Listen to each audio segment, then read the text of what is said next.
네, 오늘 우리들에게 말씀을 전해주실 강론자는 잘 아시는 것처럼 우리 주영환 집사님, 이전문 권사님의 자제분 되시는 지승남 선교사님이시고요.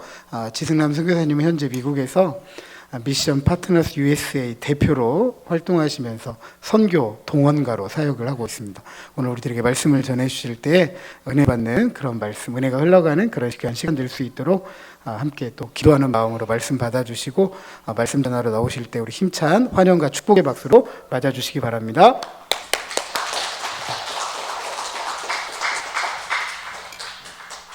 우리 잠깐 기도하실까요? 은혜가 풍성하신 아버지 하나님, 우리를 사랑하여 주셔서 예수 그리스도의 보혈로 정결케 하시고 우리를 위하여 부활하셔서 우리에게 소망을 주시니 감사를 드립니다. 우리의 주가 되신 예수 그리스도를 기뻐하며 우리의 아버지 되신 하나님을 찬양하며 또한 우리 안에서 일하시는 성령님을 순종하면서 오늘 이 예배를 드리오니 우리의 예배를 받아 주옵소서. 아버지 하나님이여, 부족하고 어리석고 미련한 자가 하나님의 말씀을 증거합니다. 성령께서 도와주시고 권세 있는 말씀 되게 하시고 우리 영의 양식이 되고 우리의 믿음이 더 성숙해지고 더 커가는 놀라운 역사가 있게 하옵소서. 이 시간도 주님께서 역사해 주시는 줄을 믿으며 감사하며 예수 그리스도 이름으로 기도합니다. 아멘. 오늘 하나님 앞에서 여러분과 함께 예배하게 되어서 참으로 감사합니다. 무엇보다도 하나님께서 이 예배를 통해 크게 영광 받으시기를 소원합니다. 저는 이 예배를 참석하면서 참 특별한 감정을 갖고 있습니다. 왜냐하면 제가 자라난 고향이고 이 고향 분들과 함께 예배하는 게 특별한 감정을 가지지 않을 수가 없습니다. 게다가 우리는 다 하나님의 가족 아닙니까?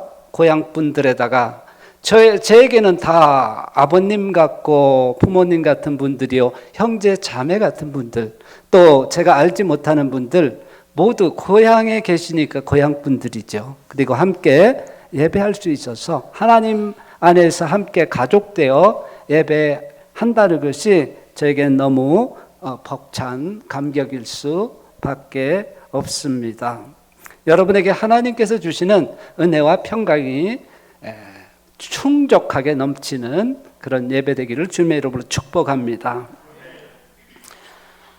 자, 우리가 오늘 히브리서 11장 1절에서 6절 말씀을 읽었는데요, 믿음에 관해서 말하고 있지 않습니까?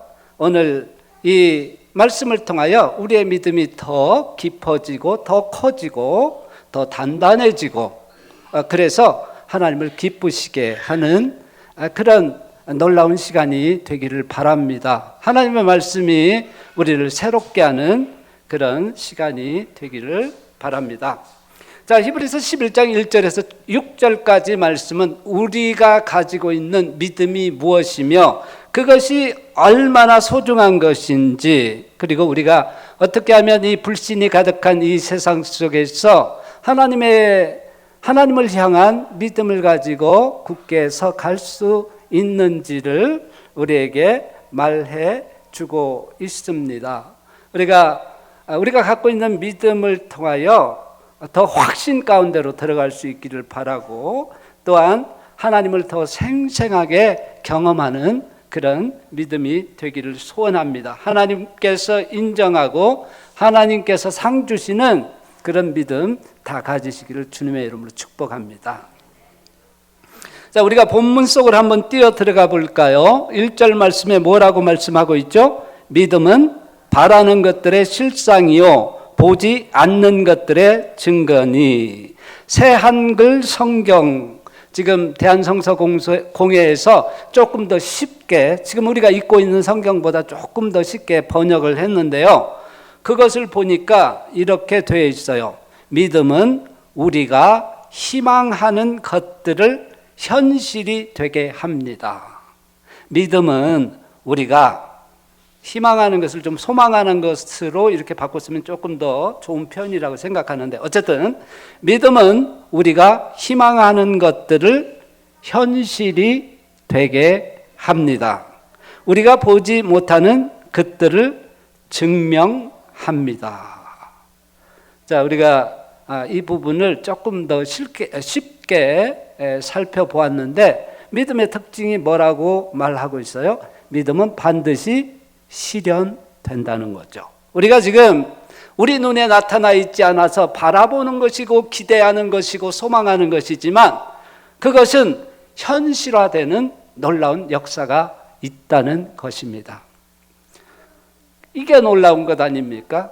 우리는 가치 없는 것, 헛된 것, 허무한 것을 쫓아 믿는 것이 아니라 반드시 나타날 것을, 현실이 될 것을 믿고 있다고 하는 것입니다. 그런 측면에서 우리의 믿음은 미래적인 것을 포함하고 있죠.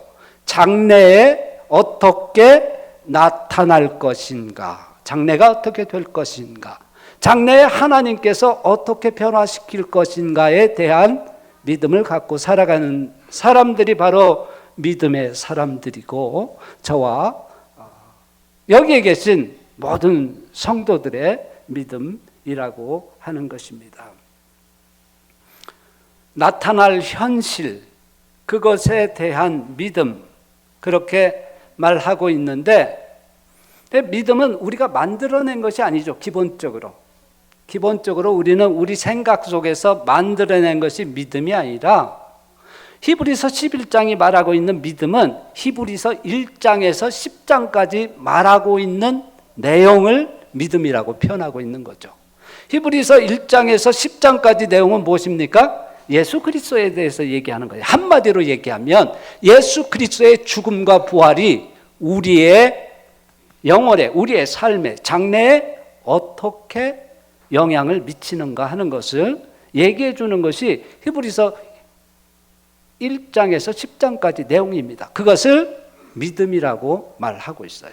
히브리서 1장에서 10장까지 말하고 있는 내용, 예수 그리스도를 통해서 우리에게 죄사함이 주어지고 짐승의 피나 송아지 피 같은 것으로 죄사함이 아니고 하나님의 아들이 사람이 되어서 이 땅에 와서 피 흘려 죽어 주심으로 우리에게 구원이 있고 그분이 가져다 줄 영원한 생명이 있다고 하는 것을 증거해 주는 것이 히브리서 1장에서 10장까지예요. 그래서 예수 그리스도를 믿는 믿음, 그것은 아직 나타나지 않았지만 장래에 나타나서 현실이 된다. 믿음은 현실입니다. 믿음은 현실과 동떨어져 있지 않습니다. 분명한 현실입니다. 여러분, 우리가 현실이 아니면 믿음을 가질 이유가 무엇이 있습니까? 그렇지 않습니까? 우리같이 불쌍한 사람이 없을 거예요. 만약에 부활이 없다고 한다면, 만약에 예수 그리스도께서 말씀하신 것이, 성경에서 말한 것이 현실이 아니라고 한다면 우리처럼 불쌍한 사람이 없을 것입니다. 그러나 너무나도 놀랍게 그것은 현실이 된다는 것입니다. 믿습니까? 그래서 히브리서의 표현대로 하면 우리가 맞닥뜨리게 될 현실이 무엇인가, 그것을 얘기하고 있는데요. 12장 22절부터 나와 있습니다. 그러면 12장 22절로 한번 가보시죠. 우리가 맞닥뜨리게 될 현실, 믿음은 바라는 것들의 실상, 믿음은 우리가 희망하는 것들이 현실로 나타납니다. 그렇죠? 그 현실이 무엇입니까? 12장 22절부터 보니까 그러나 여러분이 나아가서 다다른 곳은 시온산, 이건 구약과 비교하고 있는 거죠. 구약은 어디였죠? 시온산이 아니라 시내산이었죠. 율법이니까요. 그런데 이 시온산, 하나님의 성전이 있는 이 시온산, 곧 살아계신 하나님의 도시 하늘의 예루살렘, 우리가 맞닥뜨리게 될 현실은 하나님이 가져다주는 하나님의 나라, 하나님의 도시 예루살렘입니다. 그리고 지금은 눈에 보이지 않지만 또 셀 수 없이 많은 천사들이 있는 곳 잔치자리입니다. 천국은 잔치로 표현되니까요. 하늘에 등록된 마디들의 모임입니다. 우리는 우리의 이름이 하늘에 기록되어 있고 하늘의 맏아들들로 기록이 되어 있죠. 남자나 여자나 상관없이 맏아들이라고 표현한 것은 맏아들이 유산상 속에서 많은 분깃을 차지하죠. 그래서 하나님의 풍성한 상속자가 되었다는 그런 표현이죠.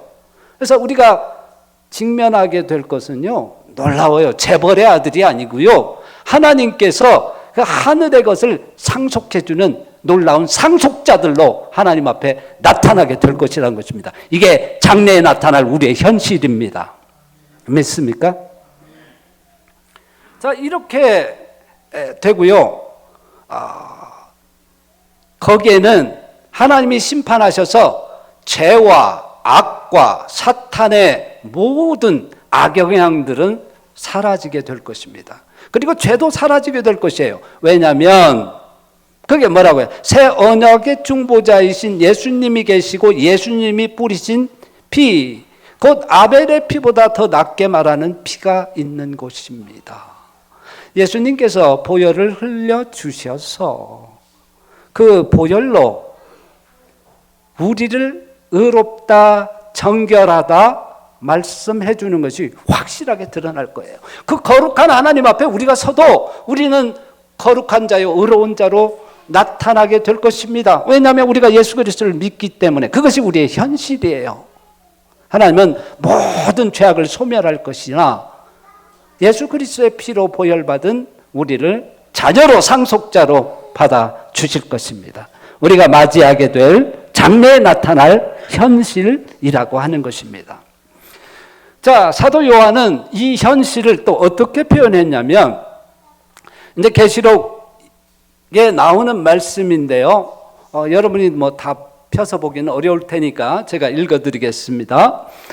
또 내가 새 하늘과 새 땅을 보니 처음 하늘과 처음 땅이 없어졌고 바다도 다시 있지 않더라.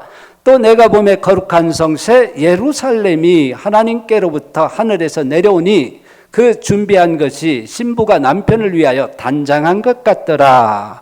내가 들으니 보좌에서 음성이 나서 이르되 보라, 하나님의 장막, 하나님의 집이죠, 거처죠. 하나님의 장막이 사람들과 함께 있음에 하나님이 그들과 함께 계시리니 그들은 하나님의 백성이 되고 하나님은 친히 그들과 함께 계셔서, 자, 하나님께서 이제 왕이 되어주셔서 그 백성들과 함께 있는 모습을 그려놓은 거잖아요. 하나님의 집이 내려와서 하나님의 집이 그 백성들과 함께 있게 되는 거죠. 하나님께서 거주지를 그 백성들과 함께 한다는 거죠. 그래서 그 백성들과 함께 하는데 그 왕이 다스리는 나라의 복지 혜택이 무엇인지 한번 보시길 바랍니다. 우리가 대한민국에 있으면 대한민국의 복지 혜택을 받습니다. 그런데요, 하나님 나라가 임하면 하나님이 통치하니까 당연히 그 통치에서 나오는 복지 혜택이 있을 거 아니에요. 그 복지 혜택이 뭐라고 얘기하는지 한번 보시기를 바랍니다. 모든 눈물을 그 눈에서 닦아주시니, 그냥 치료비 정도 이렇게 해주는 게 아니고 그냥 눈물 나고 슬프니까 가서 그냥 등 토닥이는 정도가 아니고 그 원인을 제거한대요. 눈물을 제거해 주시고요. 사망이 없고 애통하는 것이나 곡한 것이나 아픈 것이 다시 있지 아니하리니 처음 것들이 다 지나갔음이라라. 아멘. 하나님의 복지 혜택은 완벽해요. 그냥 병원에 치료비 제공해 주는 정도가 아니에요. 근본 원인을 제거합니다. 사망을 없앱니다. 하나님 나라의 복지 혜택이에요. 하나님께서 다스리는 나라, 그런 영광스러운 나라가 우리의 현실입니다. 이번에 와보니까 아버지가 아기가 돼 있어요. 내가 미국에서 손자를 보고 그렇게 좀 돌보다가 와서 아버지 돌보기가 훨씬 편했어요. 왜냐하면 손자라고 생각하고 아버지를 돌봤기 때문에 마음이 편하더라고요. 그렇게 하니까. 근데 하나님 나라가 온전하게 임하면 내가 우리 아버지 돌볼 필요가 없을 것 같아요. 아프시지 않을 것이니까. 쇠해지지 않을 것이니까. 사랑하는 여러분, 하나님이 가져다 주는 하나님의 나라의 통치는 완벽한 겁니다. 완벽해서 정말 모든 것이 새롭게 되고 죽음과 눈물과 고통이 없는 것이라고 하는 것이에요. 히브리서는 이것을 뭐라고 표현해요? 믿음은 우리가 소망하는 그 하나님의 나라가 현실이 되게 하는 것입니다. 믿음은요, 그렇게 나타날 완벽한 하나님의 통치를 소망하는 거예요. 그 하나님의 나라가 우리 같은 죄인들에게, 우리가 뭘 그렇게 잘해서 우리에게 죽음 없이 고통 없이 그 영광스러운 하나님처럼 영광스러운 모습으로 그렇게 살 수 있도록 하는 것이 현실이 되게 한단 말입니까? 여러분, 우리는 그런 믿음을 갖고 있는 것이에요. 우리는 우리가 만들어낸 믿음이 아니에요. 텅 빈 믿음이 아니에요. 그리고 뭐라고 말했죠? 이 믿음은 이 보이지 않는 것들에 대한 증거이다. 이제 뭐 장차 나타날 것이니까 보이지 않는 것이죠. 그럼 증거라고 하면 보통은 과거의 일에 대해서 증거라고 말하지 않습니까? 과거에 누가 무엇을 했던 것을 내가 증거를 갖고 있다. 보통 증거를 얘기할 때는 과거의 일을 얘기해요. 근데 미래에 관한 증거를 갖고 있다? 지금 세상에서는 좀 난센스죠. 그러나 믿음의 영역에서는 여러분, 믿음은요, 장래에 나타날 것에 대한 에비던스, 증거예요. 왜 그런지 아세요? 제가 말씀을 드릴게요. 며칠 전에 제가 유튜브를 보니까, 죄송합니다, 목사가 스님 얘기를 해서, 법륜 스님이 이렇게 상담을 해주더라고요. 상담을 해주는데 그 중에 어떤 분, 여자분 한 분이 그 법륜 스님에게 질문을 합니다. 교회에 나가는 자매예요. 교회 나가는 자매가 왜 스님에게 질문을 할까? 또 궁금하기도 했어요. 딱 보니까 그 자매가 뭐라고 그러냐면, 교회 나갔더니요, 스님, 뭐라고 그러냐면, 천국과 극락은 하늘과 땅 차이니까 빨리 천국으로 결정해라. 그렇게 얘기를 하는데, 스님은 어떻게 생각해요? 정확하게 얘기는 안 했습니다만, 이런 내용 아닙니까? 교회에서 천국은 하나님께서 약속하신 확실한 실제이다. 그러나 극락이라고 하는 것은 사람의 생각에서 그냥 세상 종교가 만들어낸 어떤 허구적인 것이니까 그것이 아니라 이 실제 나타날 천국에 대해 마음을 주고 믿음을 빨리 정하고 결정해서 예수님을 따르는 제자가 되라. 그런 말씀 아니겠어요? 근데 이제 자기는 헷갈리는 거죠. 자기가 생각하기에는 천국이나 극락이나 똑같은 것 같은데 어떻게 하면 좋을까? 스님에게도 한번 의견을 구하는 게 좋겠다 싶어서 그렇게 얘기를 한 것 같아요. 그러니까 그 스님이 뭐라 그러는 줄 아세요? 이렇게 얘기해요. 죽어봐야 알지. 죽어보지도 않았는데 어떻게 천국이 있는지 극락이 있는지 어떻게 알아요? 여러분, 맞나요 그게? 스님은 그렇게 얘기할 수 있어요. 모르니까.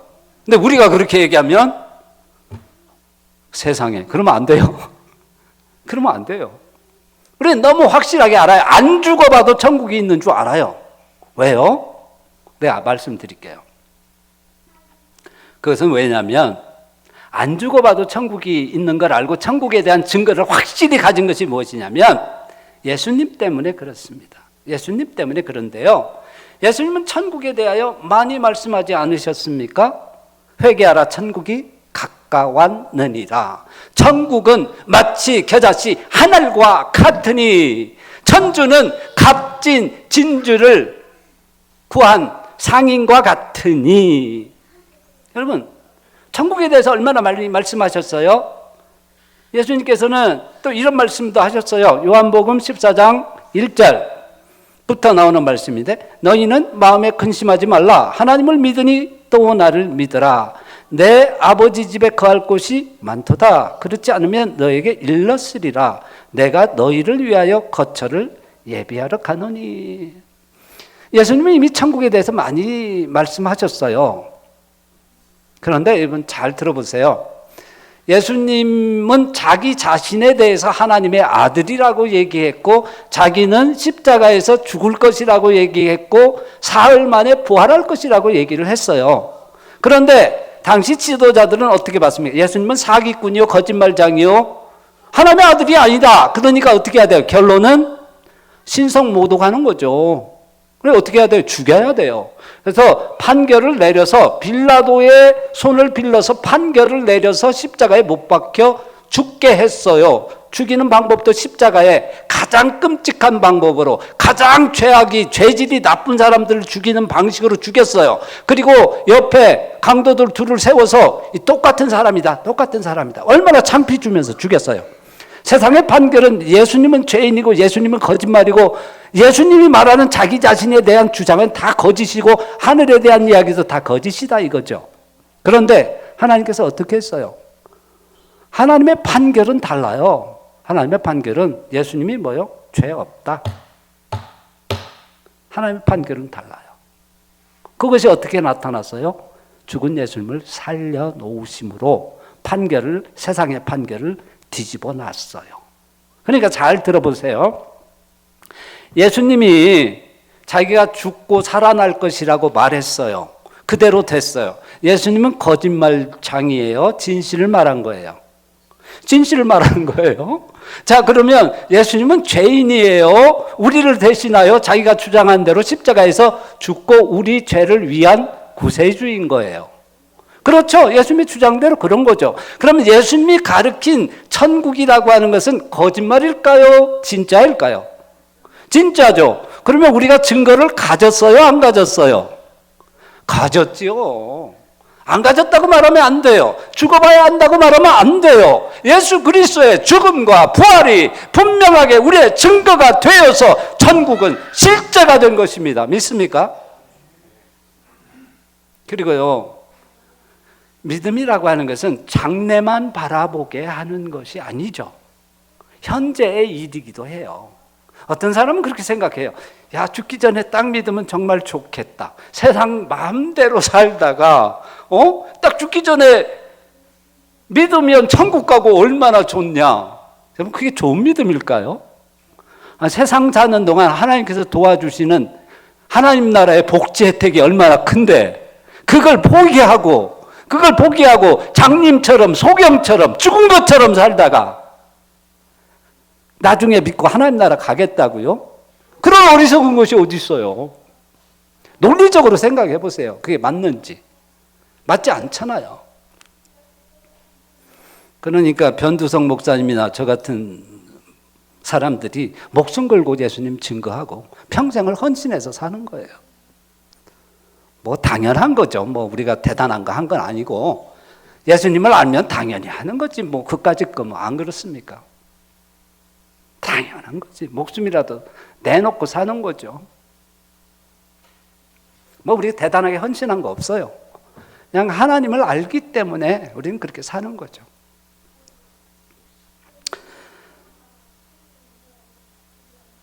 자, 믿음의 현재성에 대한 것을 또 말하는 것이 뭐냐면 제가 히브리서 11장 1절에서 6절까지를 다 세세하게 강의할 수는 없어요. 왜냐하면 이 내용이 너무 풍성하고 많기 때문에 모든 걸 다루지는 않겠지만 5절 말씀을 특별하게 주목해 보시기를 여러분 바랍니다. 믿음으로 에녹은 죽음을 보지 않고 옮겼으니 하나님이 저를 옮기심으로 다시 보이지 아니하니라. 자, 이게 믿음의 결과로 하나님께서 그를 죽음을 보지 않고 취하여 가셨죠. 그 다음 것 보면 저는 옮기우기 전에, 그건 뭔 얘기예요? 살아있는 동안에 하나님을 기쁘시게 하는 자라 하는 증거를, 그게 죽은 적이 없으니까 하나님의 취함을 받기 전 이 세상을 살아가는 동안 하나님을 기쁘시게 하는 자라고 하는 증거를 받았다는 거죠. 그러면 살아있을 때 어떻게 살았는지 보면 될 거 아니에요? 좀 에녹에 대해서 많은 기록은 없습니다만 창세기가 그것을 우리에게 좀 보여주고 있는데요. 창세기가 이렇게 얘기를 하고 있습니다. 창세기 5장 21절에 보니까 에녹은 65세에 무두셀라를 낳았고 무두셀라를 낳은 후, 그러니까 65세까지는 뭔가 모르게 하나님과 동행하지 않았다는 거죠. 그런데 아이를 낳고 나서 무엇인가 계기가 되어서 300년을 하나님과 동행하며 자녀들을 낳았으며 그는 365세를 살았고 에녹이 하나님과 동행하더니 하나님이 그를 데려가심으로 세상에 있지 아니하였더라. 그러면 여러분, 동행이라는 얘기는 그냥 장래만 바라보고 하나님이 아무런 그 신호도 주지 않는데 그냥 막 순종만 하고 사는 삶일까요? 아니면 하나님과 어떤 그 영적인 깊은 친밀한 교제 가운데 살아가는 것일까요? 동행이라는 말을 볼 때, 그러면 동행이라는 말은 같이 간다는 거 아니에요. 그러면 같이 의견이 맞아야 같이 가는 거고 의사소통이 돼야 같이 가는 거 아니에요. 그 얘기는 뭐냐면 믿음은요, 그냥 장래만 바라보고 막 무작정 이렇게 막 이렇게 가는 게 아니고 하나님이 순간순간 우리를 살아계신 하나님을 경험하게 해서 하나님을 풍성하게 경험하게 함으로써 장래를 바라보게 할 수 있는 그런 믿음을 주신다는 거죠. 믿음이 강해지는 거는요, 장래에 대한 믿음도 강해지는 건 우리가 지금 하나님을 친밀하게 경험하게 될 때 장래에 대한 믿음이 흐릿하지 않는 거예요. 믿습니까? 여러분, 하나님을 많이 경험하셨죠? 하나님을 많이 경험하셨을 텐데 그런 경험이 없었으면 여러분이 지금 여기에 나와서 예배할 수 있을까요? 여러분, 한 번도 하나님이 여러분이 기도하는데 응답도 안 해주는데 여러분이 여기 나와 있을 수 있을까요? 저는 그렇게 생각하지 않아요. 저는 제 삶을 돌아봐도 하나님이 넘치도록 하나님의 살아계심을 보여주셨어요. 그래서 장래에 대한 믿음이 더 확실해요. 하나님의 영광을 위해서 제가 좀 간증을 할게요. 저희 아버님이 최근 한 2년간 이게 죽음의 고비를 넘기셨어요. 첫 번째는 코로나에 감염이 되셔서 거의 돌아가신다고 생각을 했죠. 자식을 얼마나 안타까워요. 그래서 미국에서 비행기표를 끊을까, 가서 아버지를 좀 어떻게 돌보아 드릴까 이런 생각을 하고 있는데 형제들한테 전화가 왔어요. 와도 할 것이 없어. 코로나이기 때문에 가서 어떻게 다 가족들도 들어가기 어려운 상황이니까 와도 할 것 없으니까 그냥 미국에서 기다려. 제가 어떻게 하겠어요? 그냥 기도했어요. 주변 사람들, 기도 그룹들에게, 교회에 있는 사람들에게 다 전화를 돌리고 텍스트를 보내서 우리 아버지가 돌아가시게 생겼는데 좀 기도 부탁드립니다.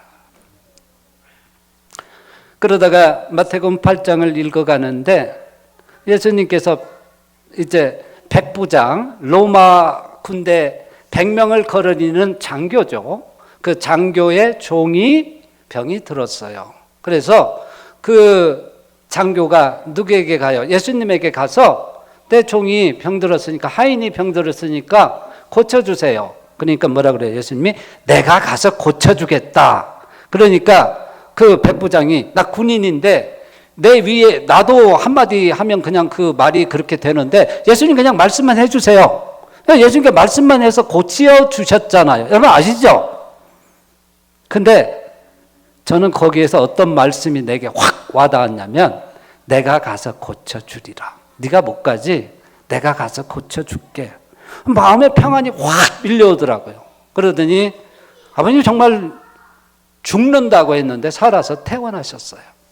이번에도 이제 2달간 제가 일정으로 한국행을 결정을 하고 표를 미리 끊었습니다. 물론 이제 중간에 필리핀 선교도 갔다 오고 막 겸사겸사 여러 가지 일정이 있어서 그래서 표를 끊었는데 갑자기 한국에서 연락이 왔어요.